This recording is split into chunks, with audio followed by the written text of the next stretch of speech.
and welcome back to another video. Today we're going to be going over competitive states in the 2024 presidential election. If you guys haven't yet, please subscribe to this YouTube channel, leave a like down below, and comment if you guys would like me to continue posting. And also ring the bell so you guys will be notified every time I post a video, which will be daily. So these are competitive states that I think will be decided by, less than 3-4%. And states that can be very close for either party to pick up. So, this is a common question, but it would be very difficult for me to be able to determine this because of the candidates. Because if Donald Trump is the candidate, he might perform better in a few states. So in general, I would consider Iowa and Ohio competitive. They're decided by about 3-4 percentage points. But when Donald Trump comes in the ballot, these are safe or likely for the Republican Party. And I do honestly think that I would not consider Iowa and Ohio as, full-on competitive states for the Democratic Party. There are states that Democrats can pick up, but it's not, sort of how Obama picked up Ohio and Iowa. So, obviously, for the Democrats, Colorado, New Mexico, and Virginia are typical states. Now, if you bring in a great Republican candidate, just like the Republicans can flip these states, and if you bring a great Democratic candidate, they can flip these states. So it could go either way. But in general, this is how I see the map going. Competitive states, I would definitely consider a lot of, most of the other grayed out states to be really competitive. Texas, Arizona, Georgia, Florida. Now, again, Donald Trump being on the ballot, it's probably going to boost Florida's margin, but I still, it is around about 3-4%. It's still considered a swing state. Wisconsin, Michigan, Pennsylvania, Iowa, Minnesota, Democrats are going to carry. So I think these are states. So I would probably also include Nevada. 170 electoral votes. These are states that will be competitive in the 2024 election. I do think 2024 could be a more competitive year, especially in states like Texas, in states like North Carolina. It could close them down. It's like in states like New Hampshire, also could close them down. So a lot of these states could shift way or another.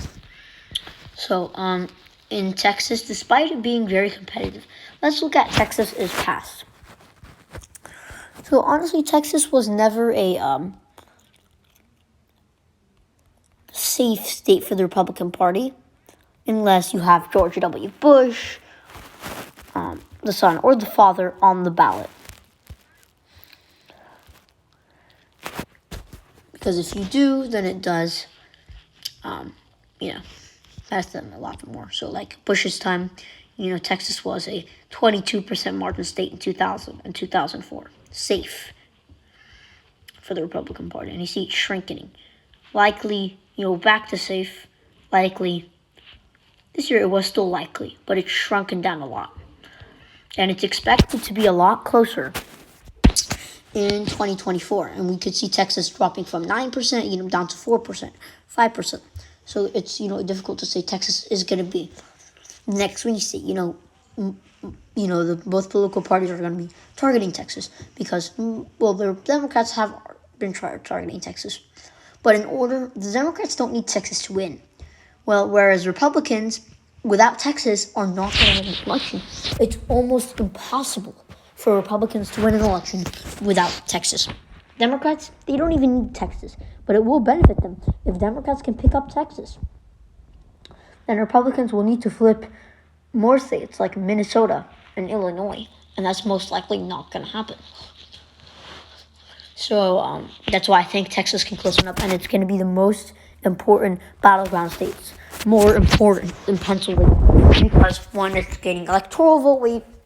It's actually getting closer and closer, and it's possibly a Democratic flip in Texas. In Arizona, similar to Texas, you look at the margins here. They were once, Texas is on its way going blue. Arizona already has. So you look at, Arizona was, at one point a safe state for the Republican Party back in the 80s. The first time since 1976, which is, where I can actually see, the first time Arizona actually got close after 1976 was recent. It did get pretty close in Arizona. Since 1976, it really wasn't that close of a state. Arizona was 2%. That was really close. The next year, 1996, Clinton carried it. And then 2000, it was a likely margin. See how it gained electoral weight. It went from, 7, 6, 8, 10. It was a likely margin. In Obama's time, still likely margin. In 2016, it went down to a lean margin. It was back to its, ordinary ways. 2020, a flip. So, that state can, tighten up, really. In Nevada. So Nevada, just like, Arizona, had a pretty conservative past. Back then it only had about 3 electoral votes, so it wasn't a very, didn't have many electoral votes.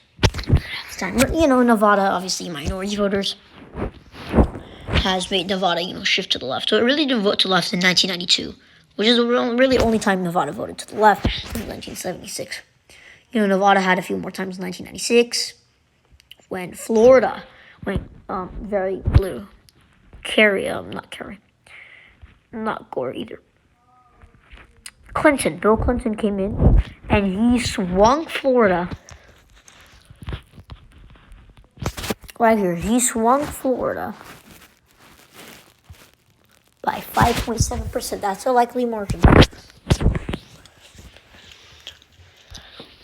25 electoral votes at the time. Now it has 29. 2024 will be 31. So, really, Arizona, it shifted. Nevada was, pretty blue, pretty red, and then it slowly shifted to the left. You see Nevada going by a likely margin, a lean margin, but Nevada, we've never really seen a big shift. So, I still think, I still see Nevada going to, the Democratic Party. It's a possible Republican pickup if Republicans bring the right candidate, somebody who can do overwhelmingly well with minority voters. Yeah. So Florida wasn't actually very much of a difference. Florida has been always that swing state. At one point it was a red state and it went to the blue. Bush carried it in 2000 by, less than a percentage point. He carried it in 2004 by a bigger amount. Then 2008 flipped to Obama. 2012 again, smaller margin. 2012 it was a less than 1% margin. 2016 it was a little more than a percentage point. 2020 it was 3.3% or so. So Florida, it can, it's always a swing state. So depending on, Obama comes in, some Obama-like candidate, Florida goes blue.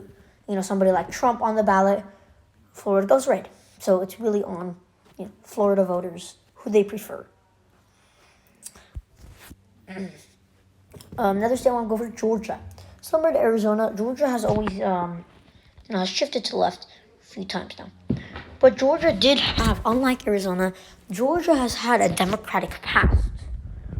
So, if you don't know, back in the 19th century, 18th century, the southern region of the United States where, like the slave states, Georgia, Florida, North Carolina, used to have a very Democratic past. So you look at this map, you see Texas is blue, Georgia's blue, North Carolina's blue. This southern region of the United States is mostly blue. Mississippi, Alabama, these states were blue, and they slowly, just all of a sudden they went blue, red, red, and Dukakis came in just right after, not Dukakis, Mondale. Right after Mondale, they were just red, red, Georgia only flipped once. North Carolina was still less than a percentage point. Georgia wasn't very, didn't have a very blue past until, the early 1900s, mid 1900s. But Jimmy Carter, in 1976, when he ran, he was the governor of Georgia. And Georgia back then had 12 electoral votes. He carried it by 33.9% or 34%, 66% of the vote, and Ford only carried about 33% of the vote. So Georgia was definitely a safe win for Carter because he was from the state. But really, in general, it was never decided by more than, a percentage point besides Jimmy Carter. The next time it actually went blue on this map was 1992. North Carolina was a tilt margin. Georgia went to the Democratic Party. I believe it was Bill Clinton. He carried it by 0.59 percentage points. So a little bigger than the margin, today. So it was a close one. Really close, tight state. But he still carried it as 13 electoral votes at the time. So, if you look further past Georgia and we go over to North Carolina, just like Georgia was a pretty red state, but just like, the other southern states, North Carolina was a blue state back in the day. So 1976, obviously, Carter carried it nothing close to what he carried Georgia, obviously, because he is from Georgia, but he still did carry significantly 11% exactly. So that was still, pretty big margin. And, besides that, North Carolina's history, at one point, it went to 15 points blue. When Carter came around, Bill Clinton came around, he got close to winning North Carolina. But it was decided by less than a percentage point. Bush carried it by 0.79%. So close to Wisconsin's margin in 2020. If you look past, it's early, Democratic. The next time, was 2008. Obama, it was a very close state. Obama in 2008 against John McCain carried the state of North Carolina by 0.33%. He had this pretty significant lead. That lead shrunk. So down to 0.33%. So that is about how Georgia votes today. 0.2%, and Arizona 0.3% in 2020. So it was a very close state. Though Obama did carry it.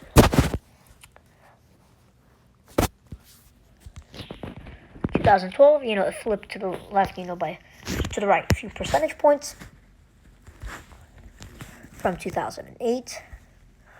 And then, it stayed, but it's still, the margin is shrinking. Probably in 2024, it's going to be decided by less than a percentage point either for the Republican or Democratic Party. Whoever wins the state, it's going to be decided by less than a percentage point. Let's move on to Pennsylvania, another really competitive state that could go either way. This state is sort of the opposite of all the other states we've been going over in the Sun Belt, the Rust Belt. More minority voters leaving, and it's shifted to the right tremendously. So if we look past 1976, 1980, 1984, these were sort of red years. We start off in 1992. Wisconsin was a smaller margin than Pennsylvania and Michigan. So Wisconsin was decided a couple percentage points. Michigan was decided, by almost, 10 percentage points or so, 7.4 percentage points, so about 8 percentage points. And Pennsylvania went to Clinton. Usually it goes, Pennsylvania goes a little further to the right, but this time it went a little further to the left, 9 points. 1996, even went further, went about 10 points to the left. and then 2000 also. Now, the only reason Bush was able to win the election against Al Gore, he won only ahead by 4 electoral votes. The only reason Bush was able to win and defeat Al Gore was because 3 states, Colorado, Virginia, and New Hampshire. Because, to this day, Colorado's blue, Virginia's blue, New Hampshire's blue. So if you look at this side of the electoral map and you characterize Colorado blue, Virginia blue, and New Hampshire blue, then Bush would have not won the 2000 election. And Gore would be president-elect. And now here's the reason this is important, because Colorado at the time was a red state. 4 years later, still a red state. Another 4 years later, so 8 years after Bush carried it by a likely margin, Obama flipped it in 2008. And ever since Obama came around, they've been, Virginia and Colorado, they've been decided by 10 percentage points. So basically, Pennsylvania, Michigan, and Wisconsin, they've always been blue states. They were pretty, they were leans and likely margins. Obama came around, he made them safe margins. Obama left. Trump flipped them in 2016. Besides 2016, he flipped them by less than a percentage point, 0.2%, 0.3%, 0.5%. Besides 2016, again, yes, Joe Biden carried Pennsylvania by 1.2%, Michigan by 2.8%, and Wisconsin by 0.6%. That is, you might say, yes, Joe Biden did carry them, but Joe Biden only carried them by 0.6% in Wisconsin, 2.8% in Michigan, and 1.2% in Pennsylvania. When Obama would regularly carry Michigan by 16%, Pennsylvania by almost 10%, Wisconsin by 8%, really they've shifted to the right. Even though, Biden carried them, it was a much smaller margin. Then Trump flipped them. So, they have shifted to the right a lot. All the states, they tend to vote together in general. So besides 2016, I don't believe Michigan, Wisconsin, Pennsylvania went to the Republican Party. Now, 1988, Michigan and Pennsylvania went, Wisconsin still went blue. In 1984, all of them went red. 1980, all of them went red. And in 1976, both Wisconsin and Pennsylvania went blue, Michigan went red. So anyways, guys, I hope you guys enjoyed this video. Thank you guys so much for watching. And I hope you enjoyed today's video. So please subscribe to this YouTube channel, leave a like, and comment down below. And so I'll see you guys in the next video.